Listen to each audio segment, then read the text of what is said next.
Happy Father's Day. Hey, everybody.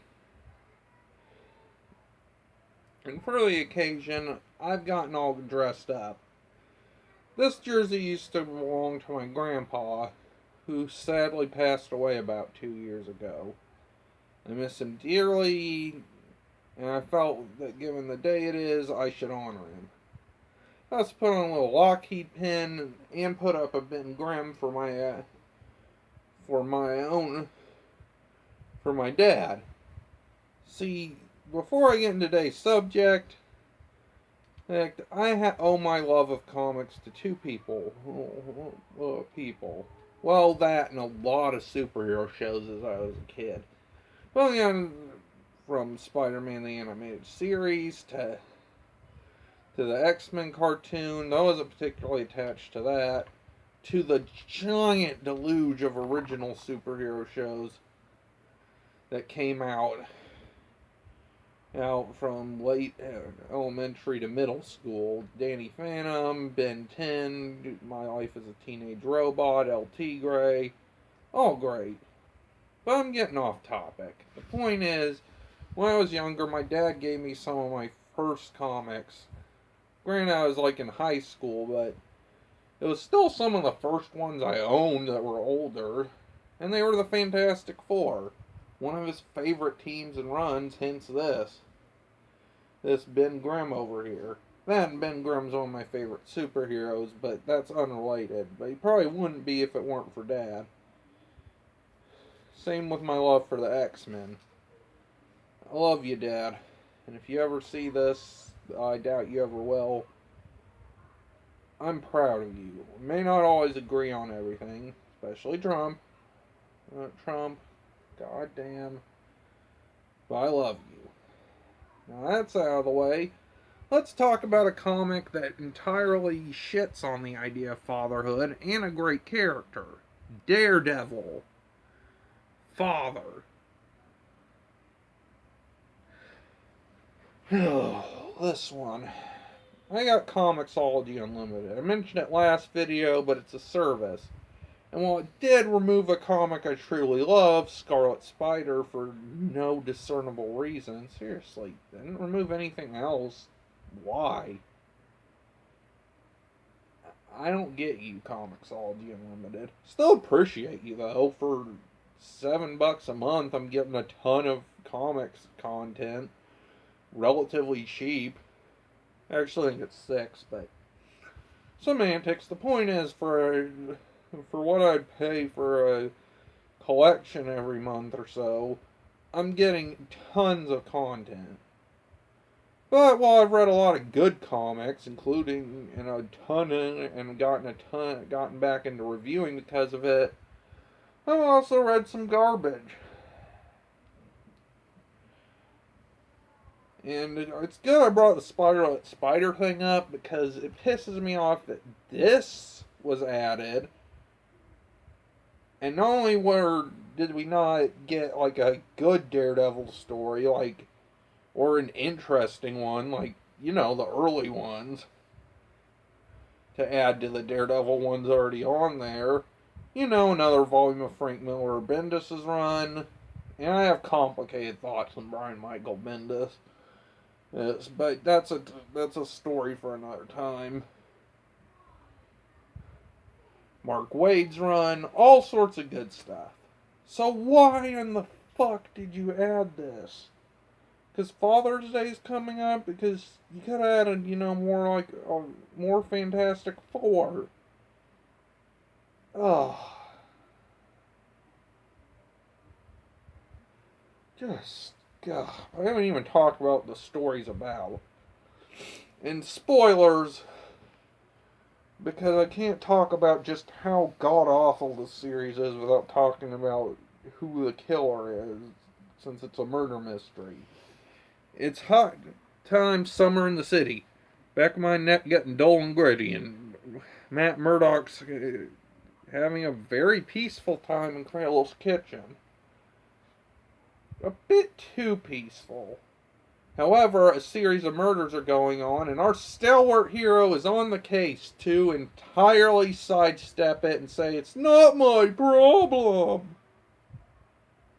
That's the first and biggest issue with this comic. It's not the only one. I'll get to all of them. Hopefully without making this video run too long, but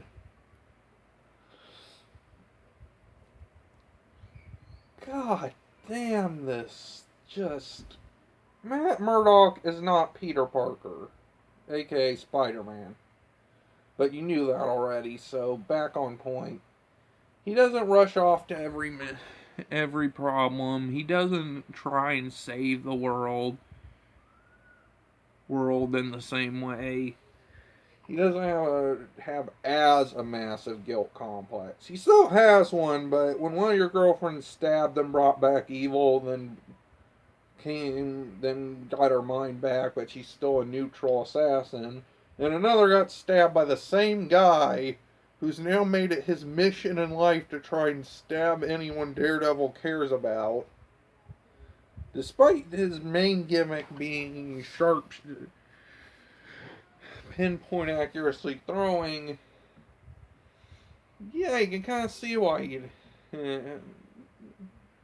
yeah, his life's kind of a shit show, but he still fights because it's what's right. It's because it was his dad taught him. It's because that's who battling Jack Murdock was. A rough guy who may have not been perfect, but taught his son to fight and encouraged him to study rather than fight like he did, because he wanted a better life for him. And despite all the trauma, Matt got it as a lawyer. And has helped dozens of people because of that. And only became Daredevil to take care of his father's murderer and other people like him who escaped the law. The law! So tell me, Matt, why isn't a serial killer on your docket? And if you don't want to handle it because at the time his identity had been ratted out. I'll get into that more when I review the comic where it actually happened, but it is a good storyline. So I can understand that, but then go talk to Spider-Man. Something you guys may not know, and I know I'm rambling here, this comic just pisses me off, and if I'm going to deal with more it pisses me off, I have to hone my craft. But one of Murdock's best friends in the world is Spider-Man. He knows who Peter Parker is. There's even a neat scene in said aforementioned run where another person knows who he is, Ben Ulrich, talks to Peter after a meeting where Peter tries to stick up for Matt's identity being leaked. And both of them talk about the fact they both knew. Even though Ulrich doesn't know Peter's other identity, but again, I'm getting off track because this comic is awful and I just hate it. I hate it so goddamn much, but I had to get it out of my system. But yeah, he could go to Peter, tell him someone's murdering people, but I can't handle it because of this Daredevil stuff. Can you please look into it? Especially since they're former residents of Hell's Kitchen, where Matt makes his superhero home. But he's like, no! This isn't my problem. I've got enough. Wah. Dude, you're a superhero. It's one thing if you're facing something like, say, a cosmic level villain, like if Thanos suddenly landed in Hell's Kitchen. You're like, shit, I can't handle this. Better go get the Fantastic Four or the Avengers, whoever I can get. That's fine. You're a dude with super reflexes. Like, if you had no choice, I know you'd leap in there. But I also know that he'd break you in half. Literally, he'd probably giggle as he tore you in half. But still, it's just inexcusable to me that for no good reason, he's not going after this guy, or even mildly curious, or doesn't have a good excuse. Hell, at the time, Luke Cage was serving as his bodyguard. He could ask Luke to look into it, or say, Luke, I don't want to deal with this right now. Now, can you find one of your friends to help me? Another street level hero. just the level of apathy here pisses me off. Not helped by a mildly interesting superhero group whose name I can't remember. All of who are Latin American, which is something I like. They have fairly interesting powers, even if I can't remember their names. They just don't have the biggest personalities, hence the name thing. And one of them turns out to be a city councilor criticizing Daredevil for Q points, who actually does want to work with him and is likely only doing that because he needs to keep his job if he's going to make a change as a decent person. He's far more interesting, and he never showed up again as far as I know. Make him the hero of the story. Make a mini-series about a new character. Even if he fades into obscurity, at least they'll have had that one shot. Marvel did that all the damn time at the period, especially with their Marvel Age books. Gravity, Machine Team, that Sentinel miniseries. Even Runaways probably would have ended up like that if it didn't catch on like wildfire. So, and you're doing a ton of Marvel Knights stuff, so why not this? Why was Matt Murdock involved other than the asinine contrivances of this story? The Saturnalians, I think they were called. I'm not exactly sure. And I don't want to re-download this piece of shit to find out. But they're good characters. Daredevil just picks a fight with them for no goddamn reason because they hit him. This isn't Frank Miller's Batman. And the worst part is, I haven't even gotten to the writer just because there's so much bullshit piled on this premise. Joe Quesada, who worked on a Daredevil run once for the Marvel Knights line. How do you fuck up this bad? You worked on a pretty large swath of Daredevil issues. And here's a twist for those of you who don't know who he is. Joe Quesada was editor-in-chief at the time, which explains how this vanity crap shoot got through. But you wrote and drew this story and didn't stop to ask yourself, hey, maybe I should write Daredevil actually in character. Or his father. Matt Murdock, in this story, while there is one interesting bit where due to some personal thing or having to take some thug work, a young Matt has a memory of his younger self before he went blind. And he didn't know Daredevil's a blind superhero. But I assume most of you were pretty familiar with who Daredevil is. But that's interesting. The rest is implies he was abusive and he hit men. And just no. Him yelling a bit, him being from a different era, all that I can understand, but no. Just no. Fuck off with that. I don't mind a mentor character who, or not mentor, an inspiration character, someone who died or was a big part of a character's life and is why they fight crime, not being perfect or having wrinkles the character didn't know about. That's fine, and Jack Murdock wasn't an up-and-up guy. He took dives, but he was also trying to support his kid with them, so it's complicated. But Daredevil's dad, Jack, was a boxer. He did, as I went on a rant earlier, he was a good man who did everything to provide for his son. His marriage only fell apart because she couldn't take it, and as her later her run revealed, she had postpartum.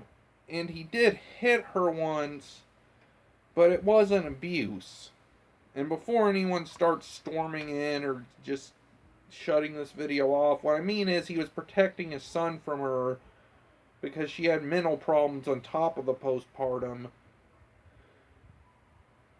and just couldn't deal with it.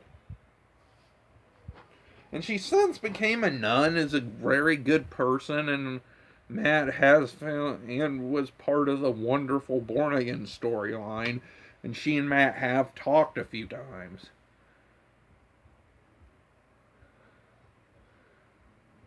My point being, he didn't hit his goddamn son, and it adds absolutely nothing to it. And they try to make it into a bullshit thing in the end about how I loved him anyway, and just, you could have made it instead about how Jack Murdoch wasn't perfect. Have the case tie into that history. Have more than a few suspects, who I haven't even gotten to because this review's kind of a mess, but so's this comic. There's just so much you could have done to make this a good story, Joe. As for the suspects, there's three. The guy I mentioned who's a superhero, once that's discovered and he's looking into the murderers, that's out. Then there's a couple. And the story's more cliche than anything. Basically, a woman found out she has cancer, and her husband's a douchebag who they expect is murdering people. She turns out to be the murderer, which the story's just overwhelming shittiness. Like, again, Matt randomly picking fights, or armoring up in a stupid ass looking outfit, and just, if I complain about everything, we're gonna be here all day. So yeah, she turns out to be the murderer, and she blames Matt for everything. And here's dumbass twist number one. The people she's been killing are Matt's past clients.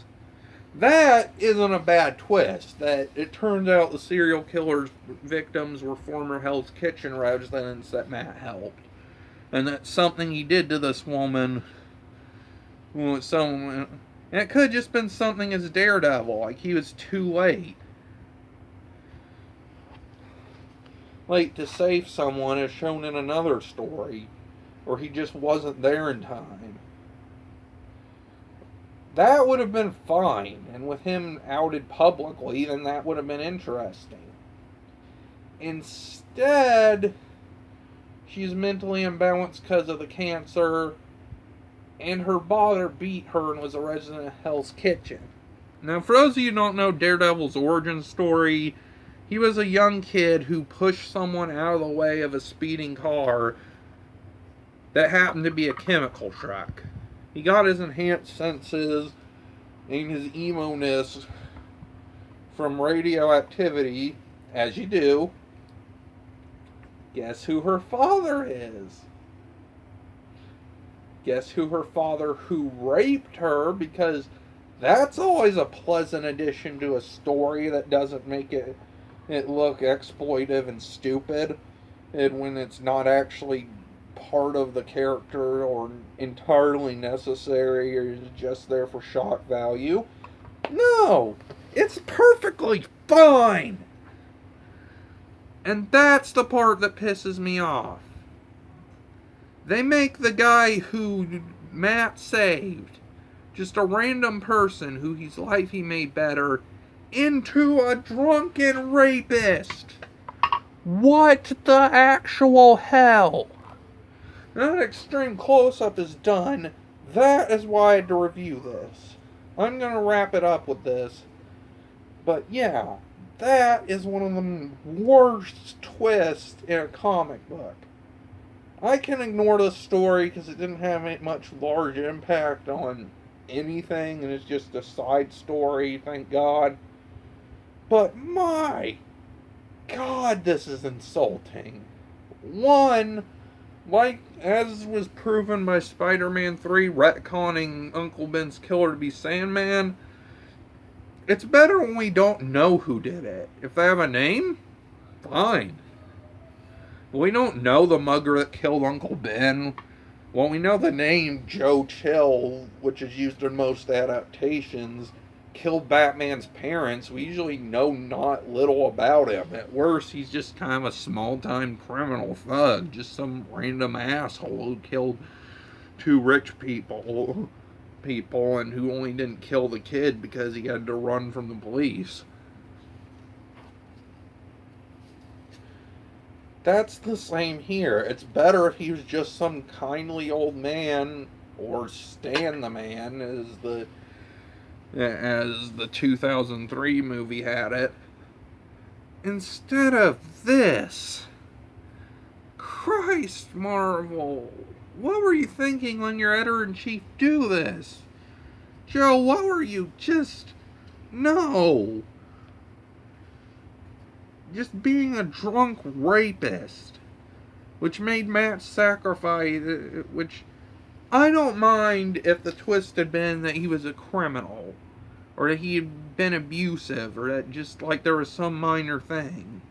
But him just being this awful hate sink who thinks this while several thousand people have been saved.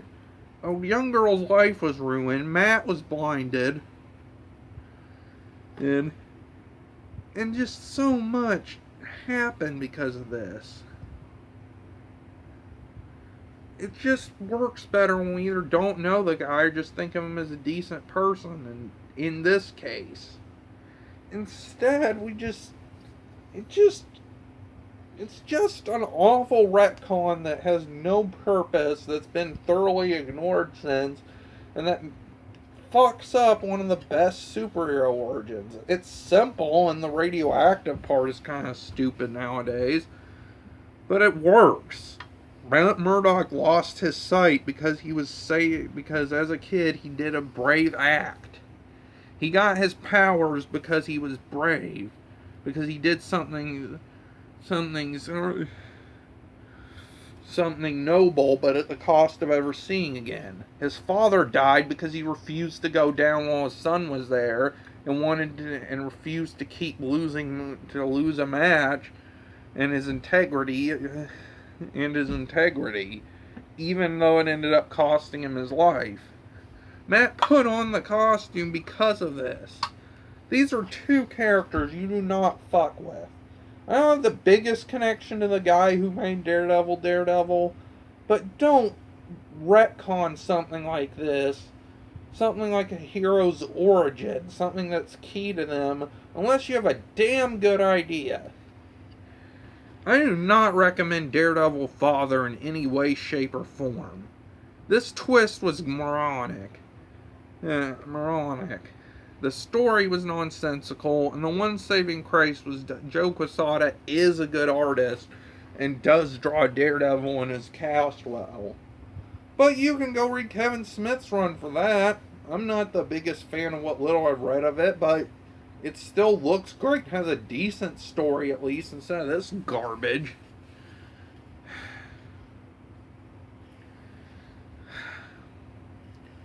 And you know what's funny about all this? It's not the worst thing he ever did as editor-in-chief.